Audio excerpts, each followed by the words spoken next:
Hello കൂട്ടുകാരെ, മഴത്തോരു മുമ്പേടെ ഇന്നത്തെ വിശേഷമാണ് കേട്ടോ പറയുന്നത്. അങ്ങനെ ബാലചന്ദ്രൻ മനുവിനോട് പറയുന്നുണ്ട്, ഹരിക്ക് വേണ്ടി റെക്കമെൻഡ് ചെയ്ത് നീ നിന്റെ വില കളയരുത്. അവളുടെ മനസ്സിൽ നിനക്ക് നല്ല മതിപ്പും ബഹുമാനവും ഒക്കെയുണ്ട്. അത് മറ്റുള്ളവരുടെ വാക്ക് കേട്ട് നീ ഇല്ലാതാക്കരുത്. അപ്പം മനു പറയുന്നുണ്ട്, ഇല്ലങ്ങളെ, ഞാൻ ഇതുവരെ ഈ കാര്യം അവളോട് അവതരിപ്പിച്ചിട്ടില്ല.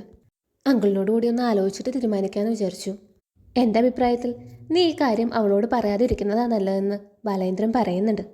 അപ്പോഴേക്ക് അലീന ചായ കുടിക്കാൻ വിളിക്കുന്നുണ്ട് കേട്ടോ. അങ്ങനെ അവർ രണ്ടുപേരും താഴേക്ക് ഇറങ്ങി ചെല്ലുന്നുണ്ട്. ആ സമയത്താണ് കേട്ടോ പുറത്തൊരു ഓട്ടോറിക്ഷയുടെ സൗണ്ട് കേൾക്കുന്നുണ്ട്. അത് കേട്ട് അലീന പുറത്ത് ചെന്ന് നോക്കുന്നുണ്ട്. നോക്കുമ്പോൾ ഓട്ടോ ഷാജിയാണ് കേട്ടോ വന്നിരിക്കുന്നത്. ഷാജിയെ കണ്ടതും അലീനയ്ക്ക് ഭയങ്കര സന്തോഷമായി. എന്നാൽ ഷാജിയാണെങ്കിൽ ഭയങ്കര ദേഷ്യത്തിലാണ് കേട്ടോ അലീനോട് സംസാരിക്കുന്നത്. ശരണ്യെ ഓരോന്ന് പറഞ്ഞു മയക്കി മൊഴി മാറ്റിച്ചു എന്ന രീതിയിലാണ് കേട്ടോ ഷാജിയുടെ സംസാരം.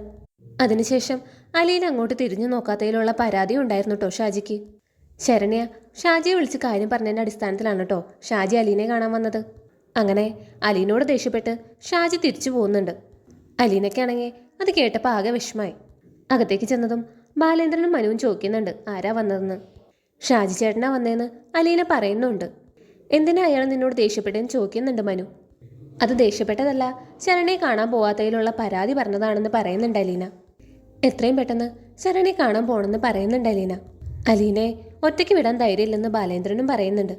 അലീനയ്ക്ക് കൂട്ടായി മനു വരാമെന്ന് പറയുന്നുണ്ട്.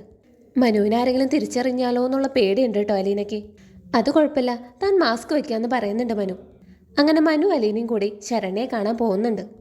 അലീനയെ കണ്ടതോടെ ശരണ്യയുടെ അച്ഛനും അമ്മയ്ക്ക് ആശ്വാസമാവുന്നുണ്ട് കേട്ടോ. നിങ്ങൾ വിലക്കിയത് കൊണ്ടാണ് താൻ പിന്നീട് വരാതിരുന്നെന്ന് പറയുന്നുണ്ട് അലീന. അത് അപ്പോഴത്തെ അവസ്ഥ അങ്ങനെയായിരുന്നു എന്ന് പറയുന്നുണ്ട് കേട്ടോ ശരണ്യയുടെ അച്ഛൻ. കൂടെ വന്നത് ആരാന്ന് ചോദിക്കുന്നുണ്ട് അലീനോട്. അങ്ങനെ മനുവിനെ പരിചയപ്പെടുത്തുന്നുണ്ട് അലീന. ഹരിയുടെ ചേട്ടനാണെന്നൊന്നും പറയുന്നില്ല കേട്ടോ. തനിക്ക് കൂട്ടുവന്ന ഒരാളാണെന്ന് മാത്രമാണ് പറയുന്നത്.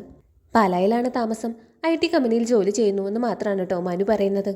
അങ്ങനെ അലീന അകത്തേക്ക് കയറി പോകുന്നുണ്ട്. ശരണ്യാണെങ്കിൽ ആകെ പിണങ്ങി നിൽക്കുക. അലീന വരുന്നതൊക്കെ ശരണ്യ കണ്ടിട്ടുണ്ടായിരുന്നു. എന്നാലും ഇത്രയും ദിവസം വരാത്തതിലുള്ള പരിഭവമായിരുന്നു കേട്ടോ ശരണ്യയ്ക്ക്. അങ്ങനെ അലീന ഓടി വന്ന് ശരണ്യെ കെട്ടിപ്പിടിക്കുന്നുണ്ട്. ഓരോന്നൊക്കെ പറഞ്ഞ് ശരണ്യയുടെ വിഷമൊക്കെ മാറ്റുന്നുണ്ട്. അപ്പം ശരണ്യ പറയുന്നുണ്ട്, എല്ലാവർക്കും ഇപ്പം എന്നോട് പിണക്കുവാ. ഞാൻ കോടതിയിൽ സത്യം പറഞ്ഞത് ആർക്കും ഇഷ്ടപ്പെട്ടിട്ടില്ല. അച്ഛനും അമ്മയും പോലും എന്നോട് പിണങ്ങിയിരിക്കുക. അതൊക്കെ മാറ്റിത്തരാമെന്ന് അലീന പറയുന്നുണ്ട് കേട്ടോ. സത്യം പറയുന്നവർക്ക് എപ്പോഴും ശത്രുക്കളുടെ എണ്ണം കൂടുന്ന അലീന പറയുന്നുണ്ട്. അപ്പോൾ ഇത്രയാണ് കേട്ടോ ഇന്ന് സംഭവിച്ചത്. നാളത്തെ എപ്പിസോഡിൽ അലീനയും മനുവും കൂടിയിട്ട് ഓട്ടോ ഷാജിയെ കാണാൻ പോകുന്നുണ്ട്. കൂടുതൽ സീരിയൽ അപ്ഡേറ്റ്സുമായി മറ്റൊരു വീഡിയോയിൽ കാണാം. താങ്ക്